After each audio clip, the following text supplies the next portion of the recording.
na nossa área, mantém as árvores, mantém o bosque, justamente também para quebrar um pouco a barreira de vento, porque o vento também ajuda a trazer pragas, bem como mantém o que já tem, mantém aqui, aí a gente tem como controlar o que já está aqui dentro, mas o que a gente quer evitar é que ele traga mais, tá? Então esse aqui é o nebulizador, tá certo? Nós temos, isso aqui é o para aplicar dentro da massa de gancho o produto, coloca-se aí dentro pastilha de coisa, no caso de granulete, coloca-se dentro, tá certo? Então a pastilha vai aqui dentro, é tipo um supositório, pelo formato que vocês estão vendo, a gente aplica realmente na massa de grão dessa maneira aí, tá certo? Ou para fazer avaliação de infestação. E também para fazer avaliação de infestação, o inseto entra por esses orifícios aí. E esses são os produtos que a gente utiliza no controle. Esses três líquidos são os que mais utilizados na armazenagem convencional. Quando a gente fala armazenamento, armazenagem, são esses produtos, não tem outros, são esses aqui que a gente utiliza. Eu não vou falar em nome de fantasia, eu vou falar pelo princípio ativo, que que a gente trabalha melhor, não posso estar fazendo propaganda. Então aqui nós temos as fosfinas, que é apresentado dessas duas maneiras, aí no mercado, disposto no mercado. Eles vêm assim dispostos em garrafas de 3 kg, 1,5 kg. Aí dentro são pastilhas que tem, tá? Esse cabo de plástico aqui é para facilitar a abertura da garrafa. Essas garrafas são de alumínio. Se for utilizado um produto aí dentro e ainda sobrar a pastilha, tem que tentar vedar bem, porque senão pode causar o vazamento da fosfina. E a fosfina reage da seguinte forma: o produto é aplicado, ela reage com a atmosfera do ar, liberando fosfina e eu me lembro qual amônio, né? Liberando fosfina e amônio. O amônio é o gás de alerta. O que é o gás de alerta? A fosfina, como eu falei para vocês, não tem cheiro. Ela ataca e mata. Então o gás de alerta, o amônio, é justamente para as pessoas saberem que aquilo já está atuando, já está sendo liberado. Normalmente é um cheiro assim parecido com alho. Lembra mais o alho. Então é para a pessoa ficar alerta, para tomar cuidado. Tarja vermelha, pode observar, altamente tóxico, né? Extremamente tóxico, tarja vermelha, inflamável, tá? E aqui nós temos os produtos líquidos aplicados na armazenagem. Lembrando, volto a repetir, são esses os produtos comumente usados dentro da armazenagem. Isso não vai para campo, isso não é aplicado em campo, é armazenamento. Quando a gente fala armazenamento, existe também, dentro do transporte e armazenagem, algumas pessoas utilizam muito a fosfina, utilizam muito produtos químicos, porque o transporte leva muito tempo, barcaças, navios, trem, então eles ficam resguardados ali naquele período em que está sendo transportado o produto. E podem fazer dentro da legislação permitida, dentro da quantidade permitida, para o cálculo daquela massa, pode ser feito, não tem problema não. Tá certo? Pode ser feito. E nos produtos líquidos nós temos os organofosforados e os piretroides, né? O organofosforado é o... já ia falar o nome. É o pirimiforme. Eu já ia falar o nome, me desculpe. E nós temos aqui os 2 piretroides utilizados, tá certo?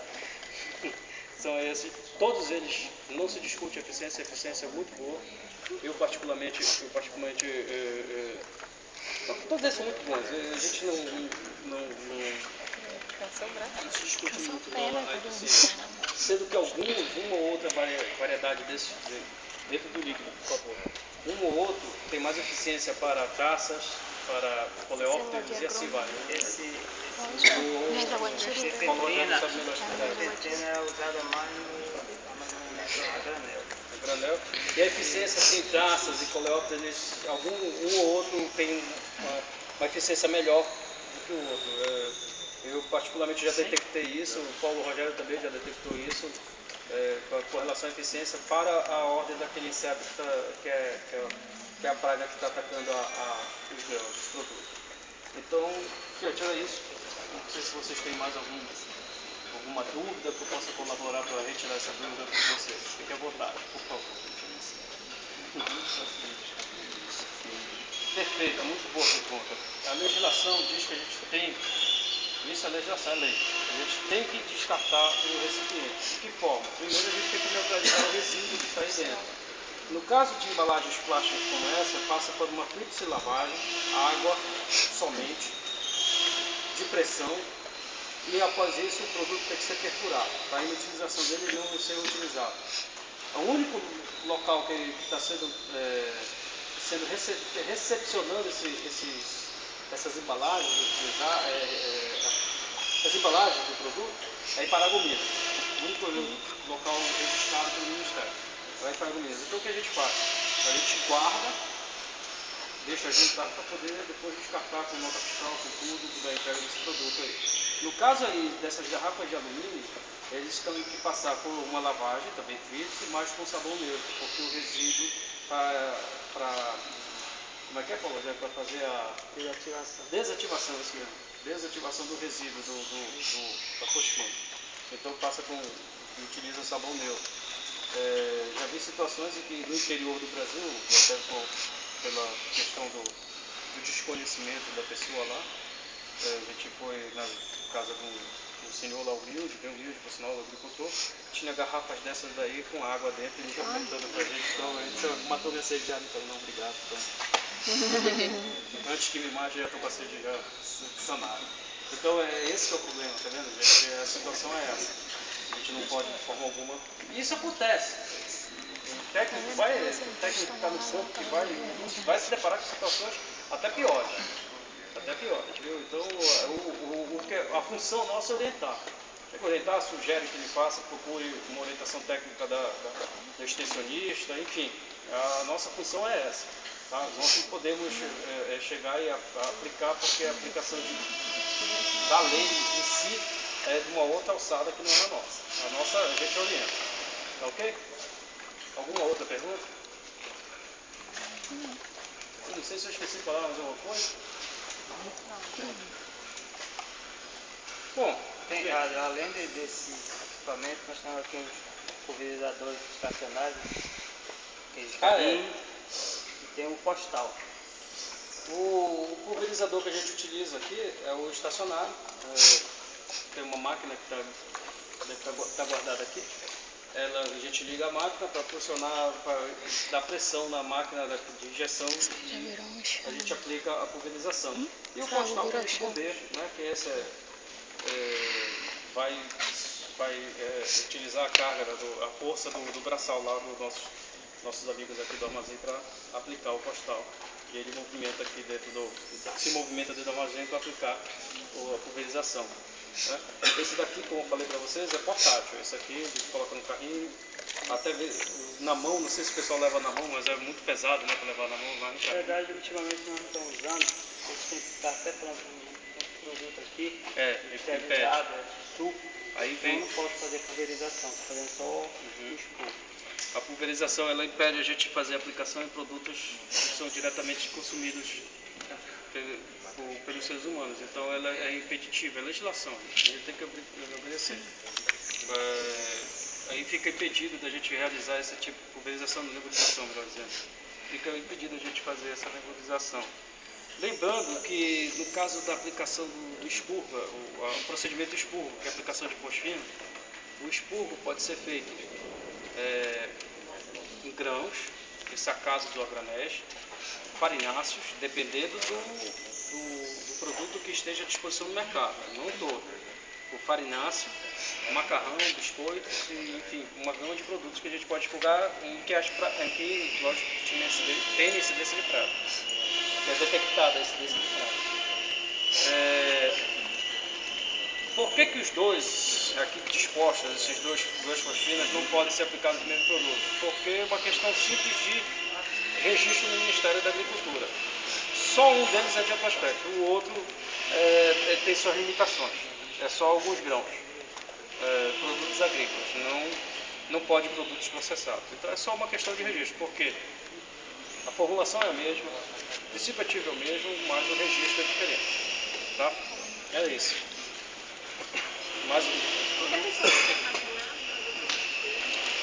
aqui no nosso armazém, qualquer pessoa que tenha produto pode vir, assina um contrato conosco de armazenagem dependendo do produto, é cobrado um espaço linear. Se for produto agrícola, é volume, metro cúbico. Mas se for produto processado, encaixotado, tal, é espaço linear, não é isso? Isso é um procedimento nosso aqui interno. A cobrança é feita mensalmente, mas o cálculo dessa cobrança é quinzenal, a primeira e segunda quinzena do mês. Pode variar o preço da primeira, da segunda, tanto para mais, para menos, pode permanecer o mesmo, mas enfim, a cobrança é mensal, mas a variação de preço é quinzenal. Tá?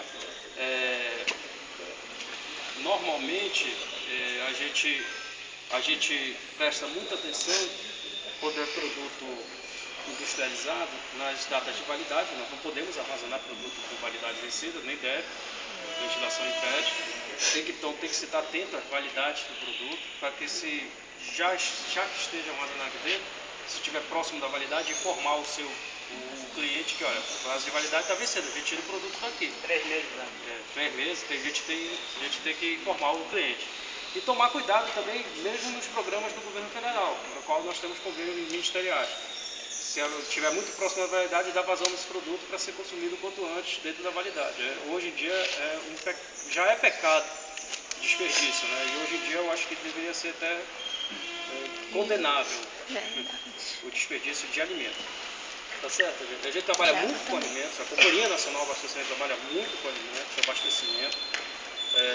Aí o pessoal, mas eu não vejo normalmente vocês não verão nossos produtos, não são vistos assim. Por quê? Os nossos programas são para atender pessoas que estão em situação de segurança alimentar. Então as cestas de alimentos, eu não posso chamar cesta básica, porque a cesta básica tem uma quantidade de itens. A nossa é um pouco menor. Se eu não me engano, a cesta básica são 11 itens, né? 11 itens, a nossa são 9 ou 10 itens, é um pouco menor, 9 itens. A nossa cesta de alimentos. E essa cesta de alimentos é doada, como é convênio ministerial, o Ministério detentor do poder que adquiriu os alimentos, ele dá a listagem para a gente das pessoas, ou instituições, melhor dizendo, que serão atendidas com aqueles produtos. Tá certo? E aí a gente emite nota, tudo para sair e é entregue a esse pessoal, para fazer o uso dos alimentos. Além de outros programas que a gente tem. A gente adquire programa diretamente do produtor, é doado, tudo alimento, é doado. A gente compra diretamente, tem uma compra direta do produtor agrícola, quando a situação de mercado não o beneficia. Por exemplo, houve uma época que o Estado produziu bastante arroz e os produtores não tinham para quem vender esse produto. O produto estava muito, muito barato para eles, não cobria o seu custo de produção e eles estavam desesperados. Para que nós vamos pôr esse produto? Não tem. E aí o governo federal, através da Conab, entrou no mercado, comprou uma quantidade muito grande desse produto. Esse produto ficou estocado conosco durante um tempo. Uma parte foi leiloada no mercado. Esses leilões do governo federal são muito bons, porque tem muita procura de trade, de negociação. Eles compram o produto a um preço bem mais em conta do que o preço de mercado. Então o leilão funciona muito bem. E uma parte foi doada para atender justamente instituições que estão atendendo pessoas em condições de segurança alimentar. Creches, asilos, clínicas. Acho que essa semana hospitais no eu Brasil. assisti o Globo Rural, os produtores de café estão pressionando o governo porque o preço do café Está lá embaixo. Tá lá embaixo. Os compradores têm estoque e eles estão pressionando o governo. Aí que a Conab entra, porque ela estipula um preço mínimo. Se vocês entrarem no nosso site da Conab, nós temos lá a PGPM, Política de Garantias de Preço Mínimo, diversos produtos. E esses preços mínimos têm regra, tudo, para participar e tudo mais. Aí nós temos os preços mínimos de diversos produtos agrícolas. Esse preço mínimo não é para movimentar mercado. A intenção desse programa não é isso. É justamente para garantir a renda do produtor com o produto dele. E aí essa situação do café, que o Paulo Rogério citou muito bem, se não me engano foi Minas Gerais, né? É limite ali, Minas Gerais com o Espírito Santo, são os maiores produtores. Aquela região ali, onde se anda ali nas estradas, é café de um lado, café do sol, se vê café. E o preço do café está muito baixo e o governo vai intervir dessa maneira através dessa política de garantia de preço mínimo. intervém dessa maneira, aplicando o preço mínimo já determinado para aquele produto. Se o produto, ninguém força a venda ou a compra, se o produtor quiser, ele vende ao governo federal. Se não quiser, ele fica com o produto dele e aguarda o preço melhor para poder pôr a venda. Por exemplo, vou usar um exemplo clássico de negócio com relação ao mercado. Hoje em dia, nós temos programas com agricultores familiares, ele funciona muito bem esse programa, e nós não estamos comprando dois produtos específicos que eu vou colocar aqui para vocês. Açaí até um tempo atrás, agora que está em plena safra, o pessoal começa a nos procurar. Açaí e farinha. Farinha hoje está um preço espetacular, o mercado está formado para farinha. Quem for produtor de farinha vende no mercado, não precisa do governo federal. O preço está muito bom para o produtor. E o açaí até um tempo atrás está muito bom, agora que está começando a baixar em função da safra. Começando a baixar o preço. A gente sabe, né? Quando tem muita oferta, o preço, quando tem pouca oferta, o preço se eleva. Então, quando está na safra, o preço é comportamento normal do mercado. E aí a farinha, a gente já avisa logo para o produtor, olha, farinha não dá para a gente fazer, porque a gente não quer o bem do produtor. Então venda no mercado o seu produto, não vende para o governo federal que o preço vai estar legal. Você vão até querer nos agredir se eu for falar o preço do produto para vocês. E acontece dessa maneira. No caso específico que eu falei do arroz, todos saíram ganhando. O governo federal saiu ganhando, o produtor saiu ganhando, sendo que deu uma dor de cabeça para a gente, mas já solucionado. Sendo que nos deu dor de cabeça em função da armazenagem, mas já passamos adiante. É isso. Tem quantidade mínima que vocês compram? Existe, dentro do programa existe uma quantidade de valor. Porque o valor, a gente determina o valor máximo, digamos assim, de compra. Existe um valor máximo. A quantidade fica muito em função da classificação do produto, que vai determinar o valor e assim ele entrega aquela quantidade naquele valor. Mas esse produto da agricultura familiar, eles são comprados, não é comprado diretamente do produtor, né? Não, mas eu estou falando da compra direta. No caso do programa da agricultura familiar que nós temos, que o Paulo Rogério está falando, a gente compra de cooperativas e associações, os agricultores familiares têm que estar organizados. Mas pode ser feito compra diretamente com o produtor, não tem problema, pode ser feito. É um pouco para o produtor, porque em função da sua, digamos assim, eles não estão hábil com documentação, né? Ele fica assim com um certo receio de fazer a operação conosco em função de documentos. Ele não tem habilidade com documentos, a verdade é essa. Por causa da sua humildade, é muito humilde, o pessoal muito humilde, da agricultura familiar. E dificilmente ele faz compra direta conosco, é sempre em função da cooperativa, via a associação. E isso tem sido até bom, porque eles estão se organizando. O potencial de organização deles tem aumentado muito no estado. Com a ajuda, forçosamente, digamos assim, desse programa nosso implementado aí. Pode ser que não chegue até vocês, alguns talvez tenham conhecimento dos nossos programas, algumas pessoas. Mas se vocês forem falar no meio do produtor, todos eles são a favor desse programa, que hoje já não é programa, virou política, já é lei. Virou política. A gente mantém o nome do programa porque é o nome original, mas hoje é política.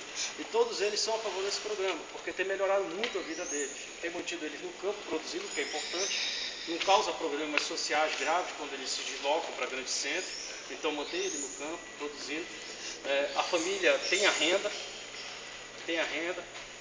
Melhora um pouco mais a vida deles, a qualidade de vida deles melhora, tanto com relação à educação, a saúde, que é outra ponta, melhorou muito das pessoas que são atendidas, crianças, idosos.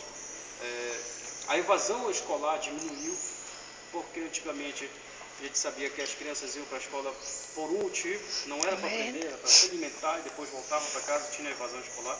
Hoje não, já é garantida a merenda, então eles sabem que ali vai ter uma alimento, então agora estão indo para estudar. Então melhorou muito isso em função desse programa. Tem muito a melhorar ainda não chegou no número que a gente deseja, que de maneira geral todos nós desejamos, não chegou nesse número, mas estamos caminhando para isso. E esse programa, inclusive, que hoje virou política, está sendo copiado por outros países, pelo fato de dar muito certo. Outros países têm copiado. copiado também, inclusive dentro do Brasil, dentro da esfera estadual e municipal. Eles estão criaram deles, né? Copiando o do governo federal. Certo, gente? Não sei se foi satisfatório ou não. A gente pode reunir lá dentro, aí a gente mostra também os equipamentos com relação ao controle de qualidade dos grãos. Lá dentro tem os equipamentos para mostrar para vocês, que é muito interessante também vocês conhecerem.